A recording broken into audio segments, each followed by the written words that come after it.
सूरत में युवक की वेलेंजा में हत्या के मामले में उत्तरायण पुलिस ने 10 हत्यारों को गिरफ्तार किया। करीब 10 लोगों द्वारा अंधाधुंध चाकू घोंपने से युवक की मौत हो गई। इस घटना में 3 अन्य लोग घायल हो गए। उत्तरायण पुलिस ने 10 आरोपियों को गिरफ्तार कर जेल भेज दिया। पारस वेकारिया की हत्या उस समय कर दी गई जब वह दोस्तों के साथ खुले मैदान में बैठे थे।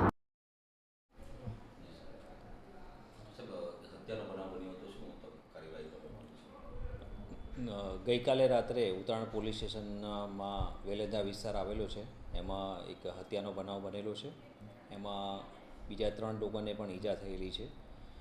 બનાવ બાબતે તપાસ કરતાં એવી હકીકત જણાવેલી છે કે જે ફરિયાદી પાર્ટી છે એમાંથી ગઈકાલે સાંજે એ લોકોને આરોપી જે રામુ ગોદર અને બીજા માણસો છે એમાંથી 2 જણ સાથે બોલાચાલી થયેલી અને એ બોલાચાલી અનુસંધાને આરોપી છે એ બીજા 10 માણસો લઈ અને વેલેન્જા ખાતે આવેલા અને જે ફરિયાદી છે એના ભાઈ અને બીજા એના મિત્રો છે એ લોકો બેસેલા હતા. ત્યાં આવી અને છરી અને બીજા હથિયાર વડે ઈજા કરેલી, જેમાં ફરિયાદીના ભાઈનું મોત નીપજેલું છે.